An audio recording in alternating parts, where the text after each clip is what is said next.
भारतीय राजनीति में कई बाहुबली नेता ऐसे हैं जो अपने अपराधों को अपने रसूख, पावर और पैसे से छुपा लेते हैं। आज हम आपको एक ऐसे ही नेता की कहानी बताने जा रहे हैं जो 6 बार विधायक और मायावती सरकार में मंत्री रह चुके हैं। ये कहानी है एक नेता की जिसने अपनी आधी उम्र की लड़की को बहलाया और उसे 3 बार गर्भवती किया।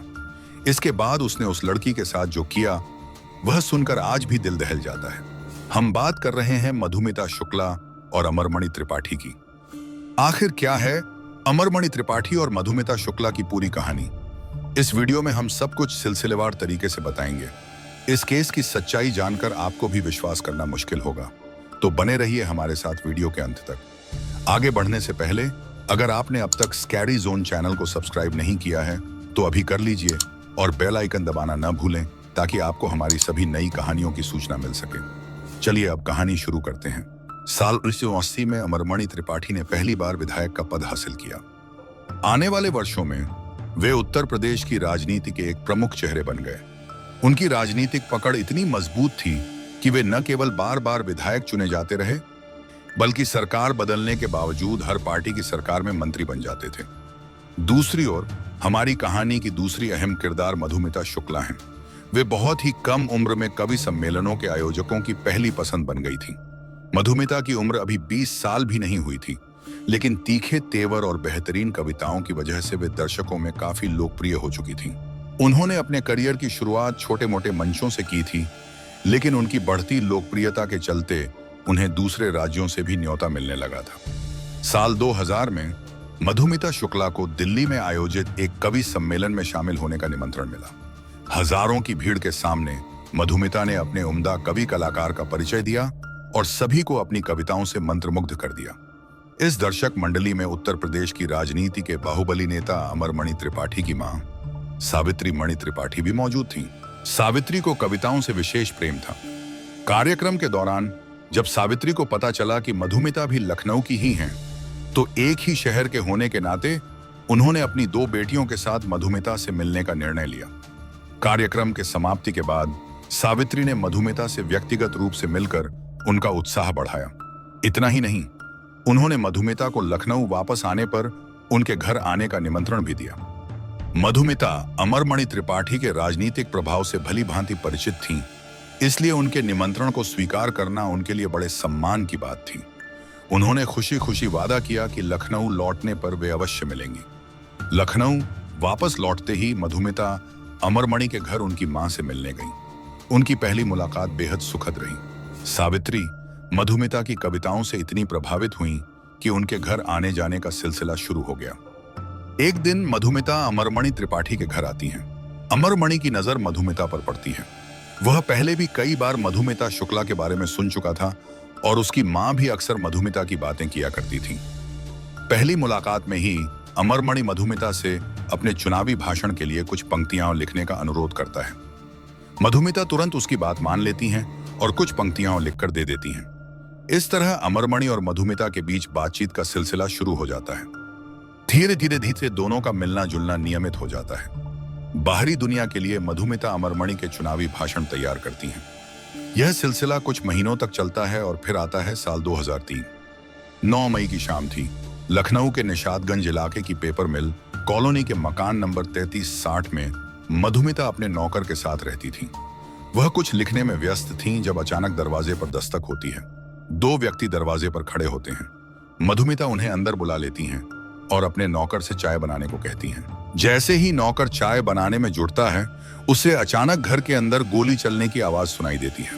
वह भागकर किचन से बाहर आता है और देखता है कि मधुमिता खून से लथपथ फर्श पर तड़प रही हैं और जिन मेहमानों के लिए वह चाय बना रहा था वे तेजी से दरवाजा बंद करके मोटरसाइकिल पर भाग रहे हैं।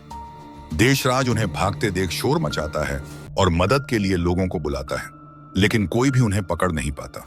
कुछ ही देर में मधुमिता की सांसें थम जाती हैं। नौकर तुरंत इस बारे में मधुमिता शुक्ला की जुड़वां बहन निधि शुक्ला को खबर देता है। निधि यह खबर सुनते ही वहां पहुंचती हैं। लगभग 7 बजे स्थानीय पुलिस स्टेशन में हत्या की सूचना दी जाती है। हत्या की खबर सुनकर पुलिस को यह लूटपाट का मामला लगता है, लेकिन जब आला अधिकारी मौके पर पहुंचते हैं तो स्पष्ट हो जाता है कि यह कोई लूट नहीं थी। मधुमिता को करीब से गोली मारी गई थी। अधिकारी घटनास्थल की जांच शुरू करते हैं। वे मधुमिता के कमरे की तलाशी लेते हैं, जहां से उन्हें उसका मोबाइल और कुछ पर्सनल डायरी मिलती हैं। कुछ सबूत और सामान इकट्ठा कर जांच के लिए आगे भेज दिया जाता है, जबकि मधुमिता का शव अगले दिन पोस्टमार्टम के लिए भेजा जाता है। खबर आती है कि जिस अस्पताल में पोस्टमार्टम होता है, वहां खुद अमरमणि त्रिपाठी अपने सहयोगियों के साथ आते हैं और पोस्टमार्टम पूरा होने तक वहीं रहते हैं। अमरमणि के ऐसा करने की वजह यह बताई जाती है कि मधुमिता को उनकी मां पसंद करती थी और मधुमिता भी उनके लिए काम करती थी, इसलिए वह अपने परिवार का मनोबल बढ़ाने के लिए वहां मौजूद रहते हैं। पोस्टमार्टम के बाद अमरमणि त्रिपाठी अपनी निगरानी में मधुमिता शुक्ला के शव को उनके पैतृक आवास लखीमपुर खीरी के लिए रवाना करते हैं। लखनऊ से मधुमिता का घर लगभग 140 किलोमीटर दूर था। लगभग 110 किलोमीटर का सफर तय करने के बाद सभी लोग गांव में अंतिम संस्कार की तैयारियों में जुट गए थे। तभी लखनऊ के तत्कालीन एसएसपी अनिल अग्रवाल को एक गुप्त सूचना मिलती है। सूचना के आधार पर वे तत्काल पुलिस की एक टीम को निर्देश देते हैं कि किसी भी कीमत पर मधुमिता शुक्ला का शव वापस लखनऊ लाया जाए। जांच के दौरान मधुमिता शुक्ला की डायरी और मोबाइल की छानबीन होती है, जिससे पता चलता है कि मधुमिता ने अपनी डायरी में गर्भवती होने का उल्लेख किया है। डायरी से यह भी खुलासा होता है कि मधुमिता और अमरमणि त्रिपाठी लंबे समय से रिश्ते में थे और यह तीसरी बार था जब मधुमिता गर्भवती हुई थी। इससे पहले 2 बार गर्भपात का जिक्र भी डायरी में मिलता है। एसएसपी अनिल अग्रवाल इस बात को निधि शुक्ला, मधुमिता की बहन बच्चन से कंफर्म करते हैं। निधि पुष्टि करती हैं कि मधुमिता और अमरमणि का रिश्ता काफी पुराना था और मधुमिता तीसरी बार गर्भवती हुई थी। इन तथ्यों से यह स्पष्ट हो जाता है कि अमरमणि त्रिपाठी अंतिम संस्कार की जल्दबाजी अपने गुनाह को छुपाने के लिए कर रहा था। एसएसपी अनिल अग्रवाल का आदेश था कि मधुमिता का शव किसी भी हालत में वापस लखनऊ लाया जाए, ताकि यह जांचा जा सके कि मधुमिता वास्तव में गर्भवती थी और अगर हां, तो बच्चे का पिता कौन है। अनिल अग्रवाल के आदेश पर पुलिस टीम मधुमिता का शव गुपचुप तरीके से लखनऊ लेकर आती है और शुरुआती जांच में पता चलता है कि मधुमिता 7 महीने की गर्भवती थी। पोस्टमार्टम रिपोर्ट में गर्भावस्था का कहीं भी जिक्र नहीं था, क्योंकि अमरमणि त्रिपाठी ने दबाव डालकर इस तथ्य को छुपवा दिया था। एसएसपी अनिल अग्रवाल की निगरानी में भ्रूण का डीएनए सैंपल कलेक्ट किया जाता है ताकि बच्चे के पिता का पता लगाया जा सके। मधुमिता की डायरी के अनुसार अमरमणि त्रिपाठी का जिक्र बच्चों के पिता के तौर पर किया गया था। सभी कागजी कार्रवाई पूरी करने के बाद मणि त्रिपाठी का भी डीएनए सैंपल लिया जाता है। कुछ दिनों बाद जब डीएनए सैंपल का रिजल्ट आता है तो पुष्टि होती है कि वास्तव में मधुमिता के गर्भ में पल रहे बच्चे का पिता अमरमणि त्रिपाठी ही हैं। मधुमिता शुक्ला की बहन निधि शुक्ला ने शुरुआत में ही पुलिस के सामने बयान देते हुए अमरमणि त्रिपाठी पर अपनी बहन की हत्या का आरोप लगाया और एफआईआर दर्ज करने की मांग की। निधि का कहना था कि अमरमणि ने शादी का वादा करके मधुमिता के साथ शारीरिक संबंध बनाए थे। जब मधुमिता पहले 2 बार गर्भवती हुई थी, तब अमरमणि ने गर्भपात करवा दिया था, लेकिन तीसरी बार मधुमिता ने गर्भपात से मना कर दिया, जिसके कारण अमरमणि त्रिपाठी ने अपना गुनाह छुपाने के लिए उसकी हत्या करवा दी। इसके बावजूद शुरुआत में अमरमणि त्रिपाठी या उनके परिवार के खिलाफ कोई कार्रवाई नहीं हुई और ना ही एफआईआर में उनका नाम शामिल किया गया। लेकिन जब डीएनए रिपोर्ट सामने आई तो मामला लखनऊ क्राइम ब्रांच को सौंप दिया गया। लखनऊ क्राइम ब्रांच के तत्कालीन एसपी राजेश पांडे ने मामले की ईमानदारी से जांच शुरू की, लेकिन जल्द ही उनका ट्रांसफर कर दिया गया। उस समय उत्तर प्रदेश की मुख्यमंत्री मायावती थी और अमरमणि त्रिपाठी उनकी सरकार में मंत्री थे। मायावती पर आरोप लगने लगे कि वह अमरमणि त्रिपाठी को बचाने के लिए अधिकारियों का ट्रांसफर करवा रही थी। सीबीआई से जांच की मांग भी की जा रही थी, लेकिन मायावती इस मामले को सीबीआई के हवाले नहीं कर रही थी। अंततः जब दबाव बढ़ा तो मामला सीआईडी को सौंप दिया गया। सीआईडी के अधिकारियों ने जांच शुरू की, लेकिन उन्हें भी अजीब घटनाओं का सामना करना पड़ा।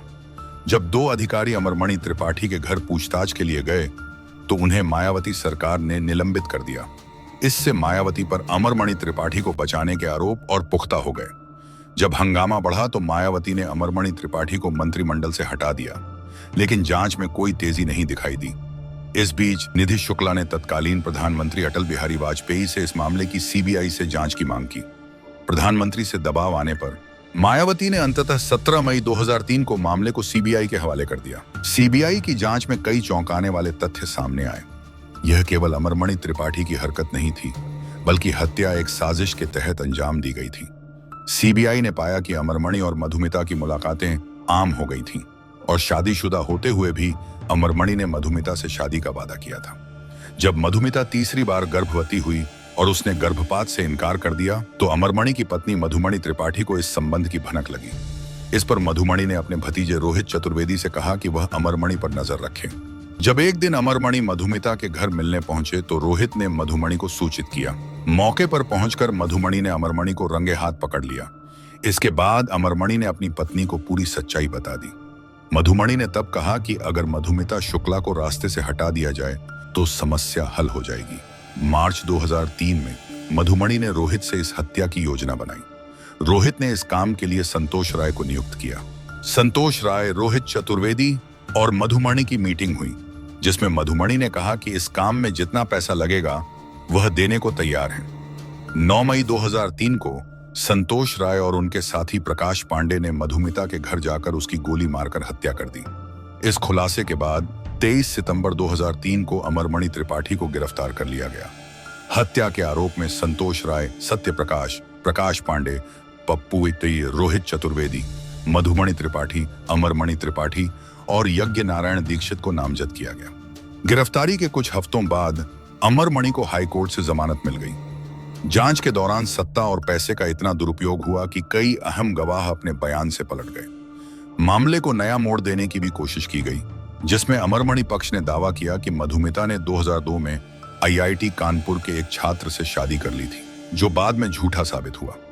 अमरमणि की तरफ से यह साबित करने की कोशिश की जाती है कि मधुमिता शुक्ला का किसी और लड़के के साथ रिश्ता था।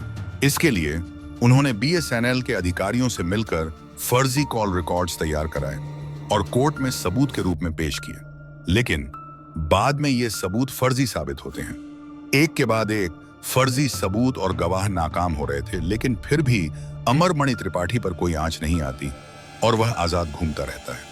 इसी स्थिति को देखते हुए मधुमिता शुक्ला की बहन निधि शुक्ला ने केस को उत्तर प्रदेश के बाहर ट्रांसफर करने की अपील सुप्रीम कोर्ट में की। सुप्रीम कोर्ट ने मामले की सुनवाई के बाद इसे उत्तराखंड ट्रांसफर कर दिया और अमरमणि त्रिपाठी की जमानत भी रद्द कर दी गई। आखिरकार उत्तराखंड में इस मामले की सुनवाई शुरू हुई और अमरमणि त्रिपाठी पर लगे सभी आरोप सही साबित हुए। 24 अक्टूबर 2007 को इस मामले में अमरमणि त्रिपाठी और उसकी पत्नी मधुमणि त्रिपाठी समेत कुल 6 लोगों को दोषी करार गया और सभी को उम्र कैद की सजा सुनाई गई। इसके बाद अमरमणि त्रिपाठी और उनकी पत्नी समेत बाकी आरोपी जेल में रहे, लेकिन 2012 में इन्हें उत्तराखंड की जेल से गोरखपुर सेंट्रल जेल में ट्रांसफर कर दिया गया। चौंकाने वाली बात यह है कि उत्तर प्रदेश में वापस आते ही अमरमणि त्रिपाठी कुछ समय बाद बीमारी का बहाना बनाकर खुद को बीआरडी मेडिकल कॉलेज में ट्रांसफर करवा लेते हैं। मधुमणि त्रिपाठी भी बीमारी के आधार पर बीआरडी मेडिकल कॉलेज के वीआईपी वार्ड में भर्ती हो जाती हैं। 2013 में अखिलेश यादव की सरकार में अमरमणि त्रिपाठी और दूसरे आरोपियों ने जेल से रिहा होने का अनुरोध किया, लेकिन अखिलेश यादव की सरकार ने इस मांग को खारिज कर दिया। इसलिए अमरमणि त्रिपाठी कभी जेल तो कभी अस्पताल में ही रहते हैं। आपको जानकर हैरानी होगी कि 2023 तक वह अस्पताल और जेल में ही रहे, लेकिन अगस्त 2023 में उत्तर प्रदेश की योगी आदित्यनाथ सरकार ने अच्छे व्यवहार के आधार पर अमरमणि त्रिपाठी और उनकी पत्नी को रिहा कर दिया। अब दोनों अपनी जिंदगी स्वतंत्रता से जी रहे हैं।